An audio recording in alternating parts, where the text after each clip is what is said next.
Hello, I'm Dr. Clint Sexton, and in this video, I'm going to explain what your thyroid test results mean. So when it comes to thyroid testing, there's many different types of tests that can be performed. Some of the most common tests are a TSH, a free T4, possibly a total T4, free T3, maybe a total T3, and some of the antibody testing, like a TPO antibody and a thyroglobulin antibody.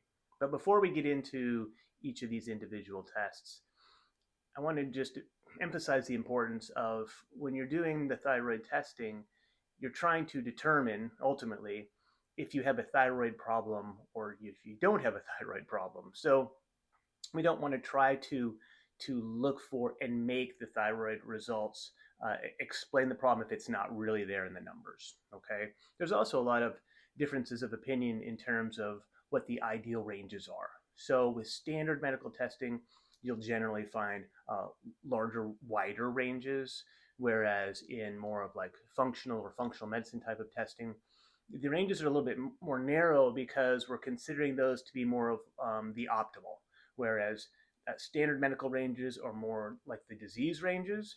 In the case of thyroid, it would be hypothyroidism or hyperthyroidism.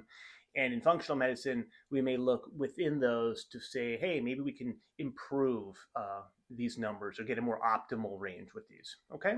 So the other thing you want to establish when you're looking at these thyroid test results is, okay, like I said, do we have a thyroid problem or not? And if we don't, well, then what's going on? What else might be going on with your system that's mimicking a thyroid problem? Well, maybe you have fatigue, or you have weight gain, or your hair's thinning, or it's falling out, or your nails are not healthy, or you have depression, or anything else you might be thinking, hey, this might be a thyroid problem. Well, if it's not a thyroid problem, by looking at the test results, you have to look and see what it is, and we'll get into those a little bit later. All right, so let's go ahead and jump in, and we're going to start with the big, the common one, TSH, thyroid stimulating hormone. So that's a hormone that's produced by your pituitary gland, okay? And it typically is responding to the levels of thyroid hormone. So if your levels of thyroid hormone go down or go low, the TSH will go higher in an effort to stimulate the thyroid gland to make more hormone. Okay. So when we're looking at that, we have to just get the point that that is a hormone only coming from the pituitary gland. And we view this as an indirect assessment or an indirect measurement of thyroid function. We say indirect because you're not actually measuring the levels of thyroid hormone. You're basically measuring the opinion or the viewpoint of your pituitary gland view of thyroid levels.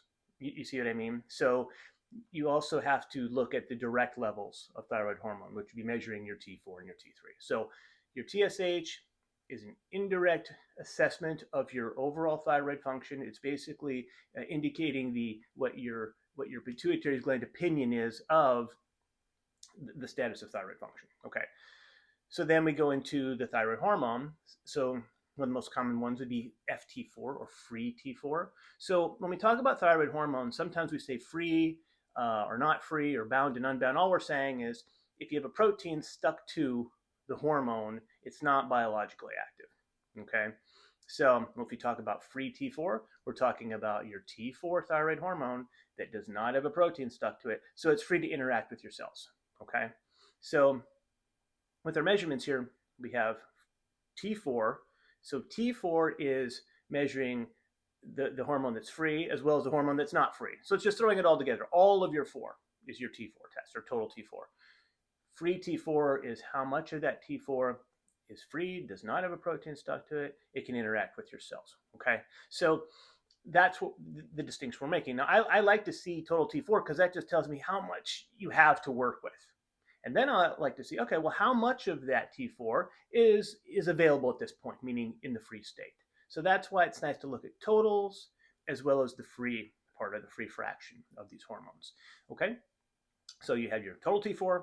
That's just how much you got swimming around in there, all right, in the bloodstream. And then you have your free T4, which says how much of that is biologically available.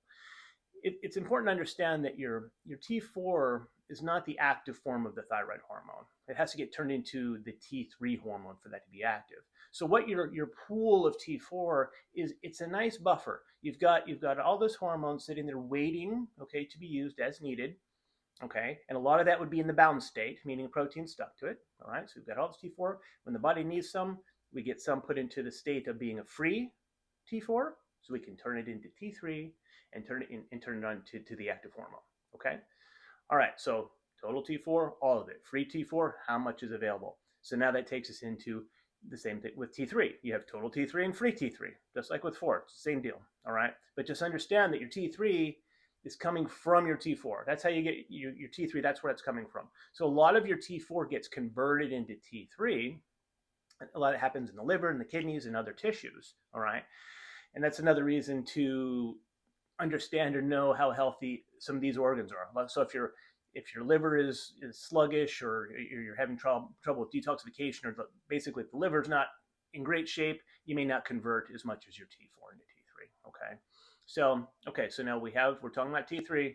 That's all the T3 that's available. Okay. And then the free T3, that's the stuff that's the form that really interacts with your cells. So really your free T3 is your most potent thyroid hormone, because it's the most active one and it's a free state and it can interact with your cells. Okay. All right, going down the line. So then after this, there's lots of other types of thyroid tests, but a common one that is also run with this might be some of these antibody tests. So when we're talking about that would be like a TPO antibody test, or a TG, or a thyroglobulin antibody test. So these are autoimmune tests. Basically, those are measuring to see, hey, is your immune system making an antibody against the thyroid? All right. So in the case of the TPO antibody, that's attacking an enzyme, okay, that's required to make your thyroid hormone. And the other one, the thyroglobulin antibody, is an antibody that your immune system is making against this type of protein that's in the thyroid from which you make the thyroid hormone. Okay, so either way, they're basically just attacks on the thyroid. So if you see those at certain levels, those can indicate diseases such as Hashimoto's disease or Graves' disease. Okay, those will also pop up in some other autoimmune conditions, but those are the main ones we're talking about. Okay, so those are your main tests: your TSH, your T4 or total T4, your free T4, your T3, that's your total T3, your free T3, how much of that's available, and then you have your antibody testing: TPO antibody, TPO-AB, or thyroglobulin antibody. So those are your main tests. Now, again, like I said, when you're looking at these, you're not trying to, if you're having symptoms that seem like thyroid, you're not trying to make it a thyroid problem by looking for little changes in these values. Instead, you need to look outside of it. If you're not seeing it in the numbers, it's just not adding up, you go, okay, there's something else going on here. And that's why you want to have additional testing to help identify what are the cause of your symptoms. So it could be due to inflammation. So maybe you need to have a CRP test, a high sensitivity CRP test. Or maybe you need to look at liver function and liver enzymes.